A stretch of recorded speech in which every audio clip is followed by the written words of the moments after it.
Hey everybody, welcome back to another video. My name is Daniel Rogers and I am a co-minister at the North Broad Street Church of Christ in Albertville, Alabama, and this is lesson 4 in a series on Malachi. We'll actually be in Malachi chapter 2 verses 10 through 16. This is where that famous passage is found, I hate divorce.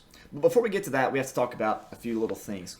First off, there are many interpretations of this passage. Yes, okay, that's true with any passage, but especially with this one. There's some pretty major differences in interpretation. And if you look through different commentaries, you'll see some of these come out. For example, in Malachi chapter 2 and verse 10, Malachi asks, "Have we not all one Father?" Now, take a look at your version. Maybe you can pop it up on your phone, or you got it beside you perhaps. Is your word Father capitalized or not capitalized? It's different in a lot of versions. That's because the question here is the Father under consideration God, or is it Abraham? The idea being we all come from Abraham. We are all part of this covenant community. Whereas on the other hand, if your version has it with a capital F, the translators believed the reference to Father here is talking about God. So I don't know what your version says. My version just happens to have a lowercase f. Another version I have happens to have a capital F. It just depends on the translators. But the point is that they all came from one place. Regardless of what position you take there, they all come from one place. They all come from one source. Ultimately, of course, that's God. But specifically for them, that would be Abraham, right? He goes on to say, "Has not one God created us?" This second question, to me, lends itself to that God being the Father in the first question, right? Or the Father being God, I guess you'd say. So, excuse me, there's some different ideas there on what exactly is going on. The main question, though, is why then are we faithless to one another, profaning the covenant of our ancestors? That is, since we all come from one source, which is God, and since we all have one Father, which may be a reference to God or it may be a reference to Abraham, he says, why are we faithless to each other? We're all supposed to be on the same team here. But how was it that they were faithless? Judah has been faithless, he says, and abomination has been committed in Israel and in Jerusalem, for Judah has profaned the sanctuary of the Lord, which he loves, and has married the daughter of a foreign god. Okay, again, there's a lot of different interpretations of what exactly this is talking about. We know that in the post-exilic community, they did have a problem with intermarrying with Gentiles. You look at Nehemiah, you look at Ezra, you'll see some of that come out. This was obviously a problem because Deuteronomy chapter, 9, I think? Deuteronomy chapter 7, rather, and verses 1 through 5 say that when they conquered Canaan, they weren't supposed to marry Gentiles. That would cause their children to leave the covenant, etc., etc. In fact, Israel's downfall sort of began when Solomon, right, married all of these wives from different countries. One particular marriage that was devastating to Solomon was his marriage to Pharaoh's daughter. This led to him importing and exporting chariots. This led to him but using slave labor to construct his palace. All of things which sort of identify Solomon as the new Pharaoh.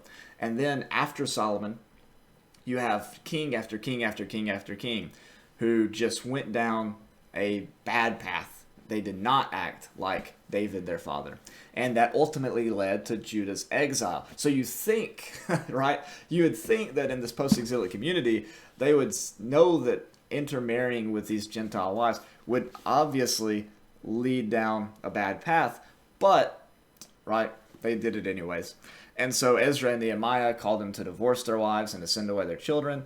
And here in Malachi chapter 2, they're apparently being charged for not just marrying foreign wives, but also kicking out their Jewish wives to marry these foreign wives, which was just extra, which was just extra bad. So in Malachi chapter 2, the question though is this talking about individual marriages between Jewish men, Gentile women, or is this talking about Israel being unfaithful to God and taking for himself a bride of a foreign nation, that is, worshiping idols. You see? Some think that's what this passage is talking about. They would say that the expression, the daughter of a foreign god, is a specific reference to idolatry worship. So that's the big question about this passage. And depending on what translation you read, it's going to influence how you read it, right? To me, in the post-exilic setting of Judah, it makes the most sense for this to be talking about marrying foreign wives, just because of what we have with Ezra and Nehemiah, and Malachi potentially being somewhat of a contemporary to them. The problem does seem to make a lot of sense there. But regardless, let's keep going. This profaning of the sanctuary that we read about in the previous passage leads to this in verse 13. And this you do as well. You cover the Lord's altar with tears, with weeping and groaning, because he no longer regards the offering or accepts it with favor at your hand. Well, we know why he didn't, right? You look back to Malachi chapter 1 and 2, we see all of these problems with the priesthood, right? They had brought lame sacrifices and deaf sacrifices and sick sacrifices instead of the best of their crop or of their flock, kind of like what we saw with Cain and Abel all the way back in Genesis chapter 4. But the people, they ask, why does God not accept these things? And he says, because the Lord was a witness between you and the wife of your youth, to whom you have been faithless, though she is your companion and your wife by covenant. Did God not make them one flesh, with spirit in it? And what does this one desire? Godly offspring. So look to yourselves and do not let anyone be faithless to the wife of his youth. So the problem here apparently is that they were divorcing their Jewish wives in order to take to themselves foreign wives. And this was not only an injustice towards the wife of their youth, as Malachi says, but it was also abandoning the covenant that God had gave them and doing one of the main things that throughout Israel's history had caused its downfall. Here they are coming back from captivity, and basically it's like, are you guys just ready to go back into captivity again? Like, what's going on? So finally we get to verse 16, where Malachi says, speaking on the behalf of God, for I hate divorce, says the Lord, the God of Israel, and covering one's garment with violence, says the Lord of hosts. So take heed to yourselves and do not be faithless. There's been a lot of different thoughts about what this means, I hate divorce. Some take it to mean that God doesn't allow divorce in any circumstance, right? Whether it's a situation of someone cheated on someone else, or someone was addicted to pornography, or maybe it was that someone was violent towards their spouse, abusive, maybe mentally or physically or sexually or spiritually. Whatever it is, so someone would say that this passage means that God doesn't want divorce in any situation. Well, that's one interpretation.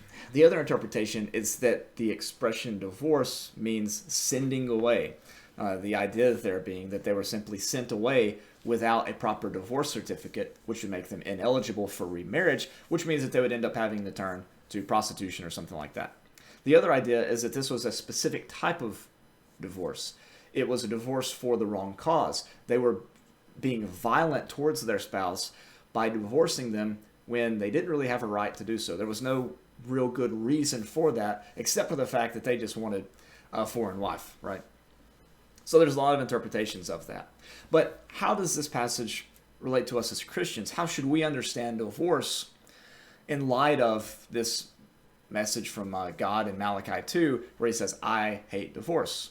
Well, first, we have to understand that not all divorces were just for sexual immorality.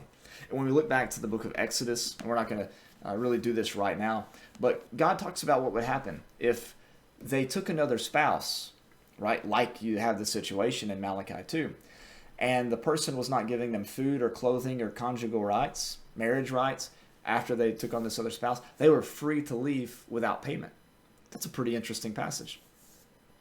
But when we think about who God is, and we think about what Jesus means when he says, I desire mercy and not sacrifice, or I desire compassion and not sacrifice, then obviously the God that we serve is one who would understand a wife wanting to leave a abusive husband, a husband who wanted to kill her, a husband who was being mentally or vocally or sexually abusive towards her. Obviously, God would want her to be able to leave that situation.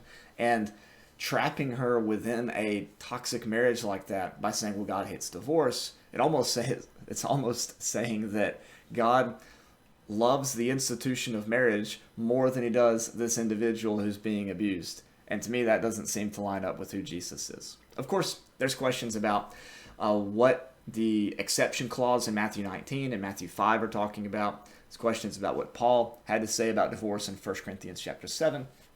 But all that is kind of outside the scope of this one video. If you do want some good material on that, I'd invite you to go to Exploring Faith, Pursuing Grace podcast. You can find it on Apple Podcasts. You can find it on Podbean and many other platforms. And go listen to their, it's like 5 or 6 part series on marriage, divorce, and remarriage. It's very exhaustive and extremely helpful. So there's that. Malachi, lesson number 4. See you next week with lesson number 5.